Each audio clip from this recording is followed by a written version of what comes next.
All right, the latest news break now coming in. India has got its second consular access to Kulbhushan Jadhav. India had asked for consular access to Kulbhushan Jadhav right ahead of the July 20th deadline to file a review petition. In keeping with the ICJ judgment, consular access and free and fair trial are preconditions. I want to connect to our foreign affairs editor Geeta Mohan, breaking this news on India Today. Geeta, over to you.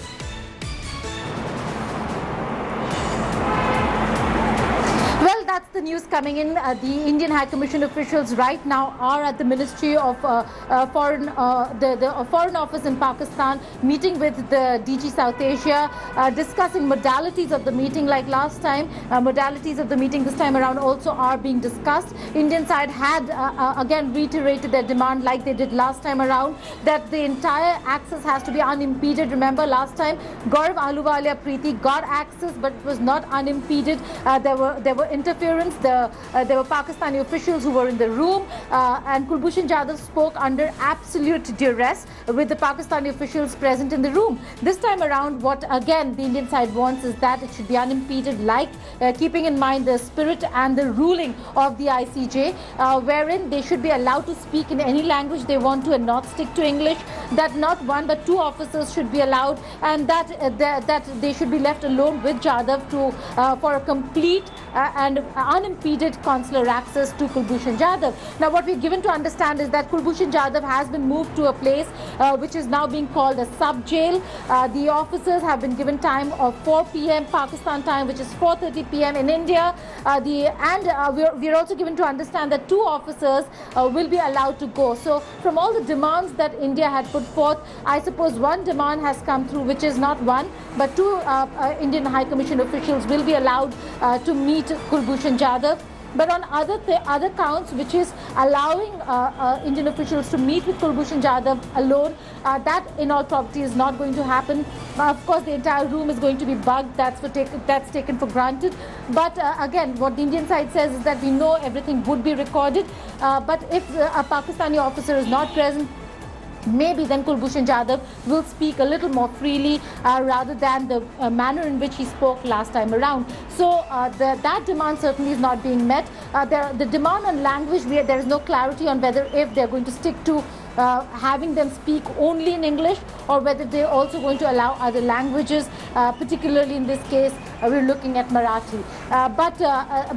But this is a huge development, given that the modalities are being discussed and the High Commission officials are at the Foreign Office right now as we speak, meeting the DG South Asia and discussing the details and the nitty-gritties. What we're given to understand is that Kulbhushan Jadhav Preeti is already in a place which has been declared a sub-jail like last time around, with heavy security, and most probably two Indian High Commission officials will be allowed to meet Kulbhushan Jadhav. Geeta, stay with us. Let's get in our senior executive editor, Gaurav Sawant, as well on the story. Gaurav, what could be the implication for this consular access going forward? So as of now, Pakistan will simply be complying with the International Court of Justice orders. Pakistan was in gross violation by not giving India consular access as had been said by the court. So Pakistan is doing India no favor. That's point one. Point two, it's not doing it out of the goodness of its heart. The access that was provided even last time was very shoddy and more for a media tamasha than for genuine consular access. Then the point, Preeti, that Pakistan was making, that Jadhav had waived his rights, that India would need to verify after speaking to him. But as Geeta was pointing out, it remains to be seen whether it will be in the presence of Pakistani officials, whether it will be recorded on camera, whether they insist that English should be the language and not Marathi, his mother tongue. So all of those issues still remain to be sorted. But, as Kamal and Geeta have been pointing out, the fact remains that two officials have now been permitted and not one, which was one of India's principal demands in this case, Preeti. Geeta, just elucidate, take us through the trajectory of consular access to Kulbhushan Jadhav. When was the last time that we had consular access? What all has gone down ever since that we've reached this point? Well, the last consular access was given to Gaurav Ahluwalia last year. This was just after the ICJ judgment. Up until the time the ICJ came out with the ruling that consular access is must an essential, and if consular access is not allowed, then that's a gross violation of the Vienna Convention. Up until that time, there was no consular access to Kulbhushan Jadhav. After the ICJ ruling, the consular access was given last year to Gaurav Ahluwalia, the Deputy Chief of Mission in Pakistan, the Indian Deputy Chief of Mission and now Charge d'Affaires in Pakistan. He continues to be the one who will be meeting Kulbhushan Jadhav for the second time as well. Last time around, if you remember, Preeti, the meeting did not go down well for India because he parroted the lines that Pakistan had given him. Why? Because he was absolutely under duress. He was tense. The officials said that he was absolutely tensed. He was not speaking up. He just went on repeating the lines that the Pakistani side had given, and that's the reason why there was no headway that could have been made. But this time around, things have changed. There is a development, and that has to do with filing the review petition on his case, which Pakistan claims that Kulbhushan Jadhav has rejected and wants to go ahead with the mercy petition. But India is not convinced. India wants the review petition. This even as the ordinance to allow a review petition for a ruling in a military court was only passed 6 months ago. The time is going to lapse very soon, and Pakistan has yet to pass it in the Pakistani parliament. So there's another hitch over there. Whether there's absolute sincerity on Pakistan's end or not will be visible if Pakistan does not pass that ordinance into a law and allow review petition to Kulbhushan Jadhav. All right, I have Ujjwal Nikam with me, special prosecutor. Mr. Nikam, consular access given to Kulbhushan Jadhav, what do you think the implications of this could be? This is our second request to Pakistan government that free, uninterrupted, unrestricted consular access should be given. Now, this contention of ours has a very much importance on the background of three facts. Firstly, we will require to ascertain under what circumstances Mr. Kulbhushan Jadhav had given the so-called confession before the army officer admitting the so-called guilt, number one.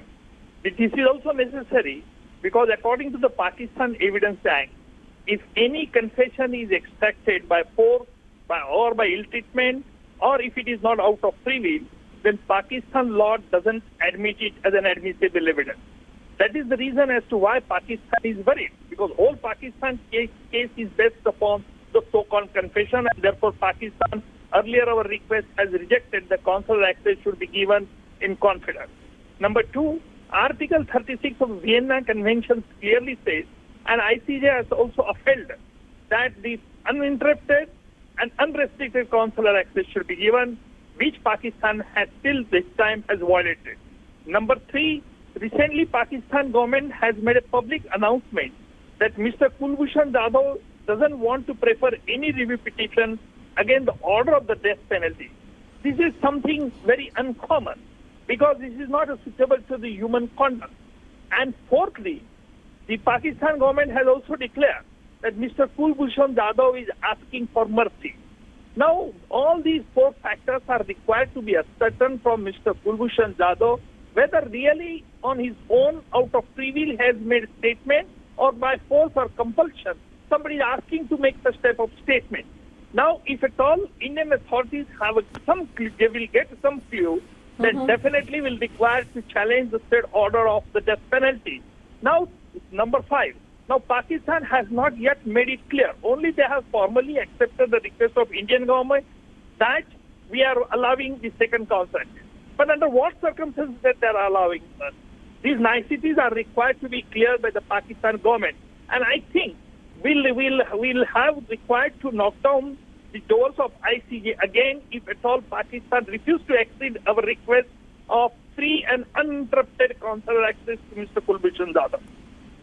Mr. Nikam, the most important point through all of this, I would reckon, would be, of course, that it's free and fair consular access. But most important would be the fact that to clarify from Kulbhushan Jadhav himself whether or not he refused to challenge his own death penalty. Correct. This is absolutely. Normally, the human tendency is to challenge the own order. And why Mr. Kulbhushan Jadhav, according to the Indian government and also according to Mr. Kulbhushan Jadhav, he was doing some business outside India. So how can he accept And that too, and how he will say that I don't want to prefer any appeal and I'm praying for mercy. So this fact obviously makes it clear that Pakistan's authorities are pressurizing Mr. Kulbhushan Jadhav because he is in their custody. Number two, now why Pakistan has accepted the request of Indian government, this is the second day for consular access, because Pakistan would like to project before the globe, and this is because of the international pressure also. When The you say Pakistan international is playing pressure, the drama. Mr. Nikam, you had also, on the contrary, indicated that Pakistan could be in pressure from China. Absolutely, you are right. You see, China and Pakistan, they have some the financial links also. So Pakistan is now playing this card. Yes, we are allowing, but certain to this condition that it should be consular access in the presence of our officers. I think India will never accept it, and if at all Pakistan rejects our request, then we will require to move to the ICJ. All right, appreciate you joining us, Mr. Ujjwal Nikam. Thank you there, Special Prosecutor. I want to connect now to our Senior Executive Editor, Gaurav Sawant, who was at The Hague as well, tracking the case very closely. Gaurav, put this in perspective. I would reckon the biggest point is that a confirmation comes from Kulbhushan Jadhav himself, because it's impossible to believe that the man in question would himself refuse a review petition on a death penalty. Why wouldn't he want to challenge it? Preeti, you're absolutely right. In fact, India's appreciation of the situation throughout was that this is a sham trial. It's against principles of natural justice. Kulbhushan Jadhav was not given an opportunity to defend himself. It happened in a military court. The fact that there cannot be an appeal against a military court order, again, against principles of natural justice. And Harish Salve challenged this on all these counts at the International Court of Justice and more. And that is why the verdict came in India's favor. That's point one. Point two, Pakistan arbitrarily saying that Kulbhushan Jadhav is not challenging the order, but seeking mercy. Again, as Senior Public Prosecutor Ujjwal Nikam pointed out, it sounds very bizarre. The fact that India has not been given free and unhindered consular access again is in violation of the International Court of Justice order. Now it remains to be seen whether Pakistan again gives India unhindered consular access, or Pakistan just uses this as a sham like it did last time, or the tamasha that happened when Kulbhushan Jadhav's mother and wife had gone to Pakistan to meet him. So all of that will be clear. And again, as Mr. Nikam also put it, and Government of India is also contemplating it, should Pakistan not follow principles of natural justice, India may have to knock on the doors of the ICJ once again. Gaurav and Geeta, appreciate you joining us. We're going to keep coming back to you on this developing story. Meanwhile, I just want to shift focus. Gaurav, stay with me because we need you on that story as well. Hi everyone, Preeti Chaudhary here. Hope you like this video. For latest news and analysis, like and subscribe to the India Today YouTube channel. And don't forget to press the bell icon to stay updated. Thank you for watching.